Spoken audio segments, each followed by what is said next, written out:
Marami ang nagulat sa tindi ng pinsalang idinulot ng nagdaang bagyong Tino sa Cebu.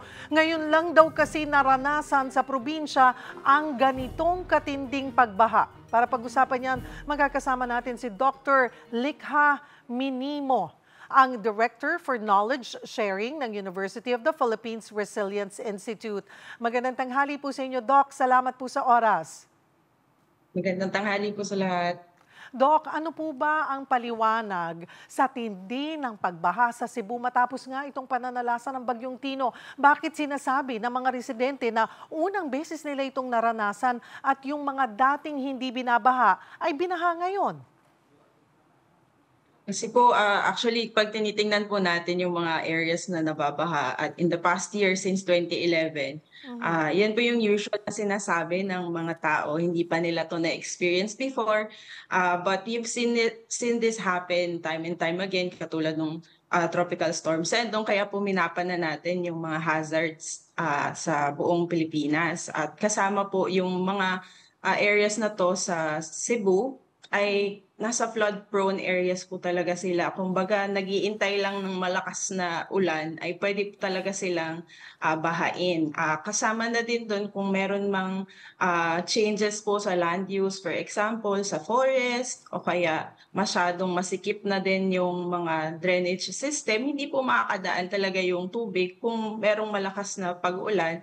Kung napakalaki ng pag-ulan, ay maiipon lahat iyon dun sa mga ilog, sa mga kanal, sa pagipagitan ng mga bahay, yung mga roads natin parang sila yung magiging ilog kasi tinakpan po natin yung mga dating mga sapa, mga ilog. Ayan. So kaya kailangan po talaga ay nagagamit natin yung mga hazard maps na nagawa na po para sa buong bansa.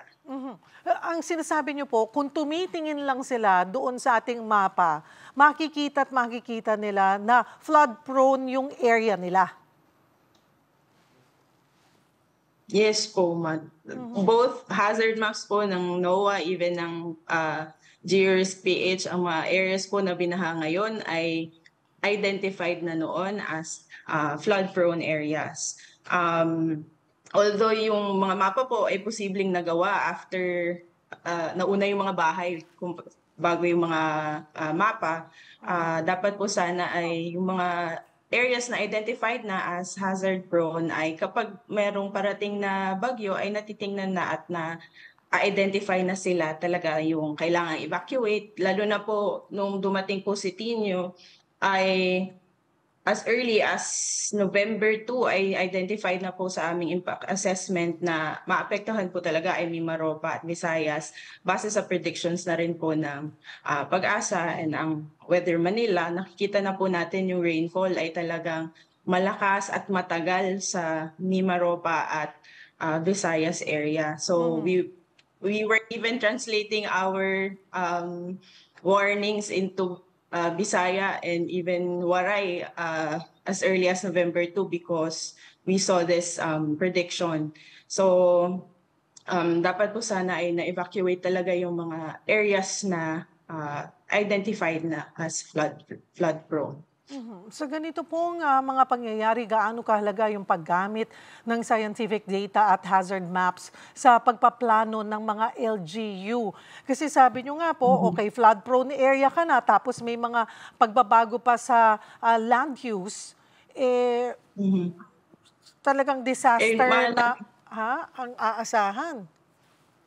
Opo, kasi kasama po sa mandato ng local government units natin, aside po sa pag-evacuate, kasama po talaga ay pagpaplano talaga ng LGU kung saan nila ilalagay ang settlements, ang commercialized areas, even yung paano mag-evacuate yung mga tao at saan safe kung meron ba doon within the LGU. Lahat po yan meron po silang 30 plans na required ng national government from local government na dapat ginagawa po yan. At kasama doon yung impact po ng climate change, kung mas lalakas po yung mga pag-ulan, kung mas malakas ang typhoon, kung tataas yung sea level, lahat yan ay kasama dapat doon sa pagpaplano. At involved po dapat ang lahat ng sektor. Ang tanong, Dr. Minimo, ay sabi nyo nga mandato ng LGU, Nasusunod ba? Nagagawa ba nila? May nagmo-monitor ba kung talagang nagagawa ito ng mga LGU?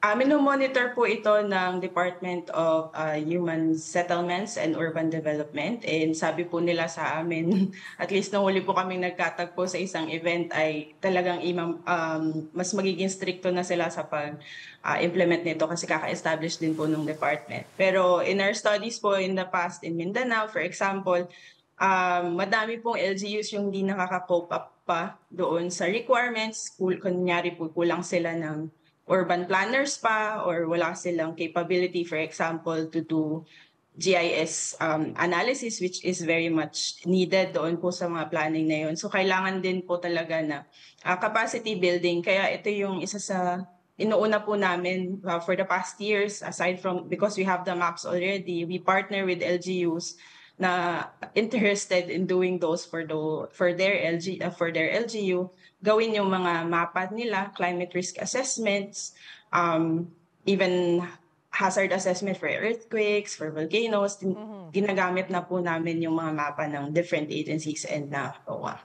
May nabanggit po noon si UP Resilience Institute Executive Director Dr. Mahar Lagmay tungkol sa kahalagahan nga ng nature-based solutions. Maaari nyo bang ipaliwanag kung paano ito magkakatulong para mabawasan itong panganib ng pagbaha? Sa iba't iba pong bansa, yun na yung kinoconsider nila. Dati din po kasi ang usual ay yung puro konkreto lang, lalagay tayo ng dike, ng floodway. Pero nakita na po sa different countries na kulang yon, or lalo na with climate change ay baka masira lang ng malalakas na pag-ulan lahat ng konkreto na infrastructure kung hindi din sila parang yung pinakamatibay na kaya natin kung masyadong mahal. Pag nature-based solution po, we make way for the rivers, for example. Yung mga natural na daanan ng tubig ay hinahayaan natin maging bakante para sa makadaloy po ng maayos ang tubig, at hindi natin pinapabilis yung daloy ng tubig. So kapag po kasi nilalagyan natin ng konkreto, mas mabilis pong umagos yung tubig, hindi siya pumapasok sa ilalim ng lupa. Kaya din mas nagiging dangerous po yung flood kapag nasira din yung mga infrastructure na ganon, kasi mas malakas yung power ng water. Ganyan kapag mabilis po yung takbo niya. Kumpara kung meron tayong mga retention areas, mga areas kung saan iniipon natin yung tubig, ganyan, at para magamit din po natin sila para sa iba nating purposes, kasi as kasama po sa climate change kapag masyadong matagal yung mga droughts, yung mga tagtuyot, kulang naman tayo sa tubig. So kailangan din na mina-maximize po natin yung dinadala ng pag-ulan sa atin, magamit natin siya sa purposes natin for other times. Kunyari kapag El Nino, ganyan, doon naman kailangan natin ng tubig. We can use the rain for those purposes naman on other months. Dr. Minimo, ito po papasok na at inaasahan magiging super bagyong Uwan. Paano po matutukoy ng mga residente kung ang kanilang lugar ay kabilang sa mga hazardous o high-risk area sa pagbaha o pagguho ng lupa? Ngayon po naglalabas na yung Pag-asa and even Weather Manila. Meron na po tayong predictions nasa NOAA studio po. Makikita nyo po sa website kung ano na po yung areas na pinaka ina-expect na uulanin. So sa model po kanina umaga when we checked, it was the northern area. So Cagayan Valley, Ilocos region, as well as Zambales area and some portions of Mindoro will have extreme rainfall. So sana po ay maghanda na tayo, lalo na kung sa mga bahaing lugar tayo. Check na po natin sa NOAA kung yung ating pong bahay, kapag nakita nyo pong pula, ibig sabihin aabot po yun ng lagpas tao yung baha. So dapat po evacuate na talaga doon. Even yung orange po, dyan yung nakikita nyo sa mapa, pag orange po, ibig sabihin mula tuhod hanggang balikat yon. So lalangoy ka na nun. Hindi enough yung iintayin mo nasa first floor ka, dapat kung wala kang second floor, evacuate na talaga po pag ganun. Ito po bang makikita natin na mapa ay everyday nag-a-update po, nag-iiba ng kulay, depende rin sa galaw at development ng bagyo? Yung pong sa baha, hindi po. Yan po ay projection for 100-year flood. So ibig sabihin yung mga baha po na singlala, kunyari ni Sendong or ni Ondoy, ni Karina, ganun po kalakas na mga pag-ulan yung ine-expect. So yun po parang kasama na siya dun sa mga worst case scenario. So hindi po lagi na ganyan kataas yung baha. Pero kung nasaktuhan po na yung ilog nyo, yung na tapatan ng ganung kalakas na ulan katulad ng Karina at ng Sendong ganyan at Ondoy, expect na po natin yung mataas na baha doon sa mga red areas and orange areas as well. Marami pong salamat sa inyong oras, Dr. Likha Minimo ng University of the Philippines Resilience Institute.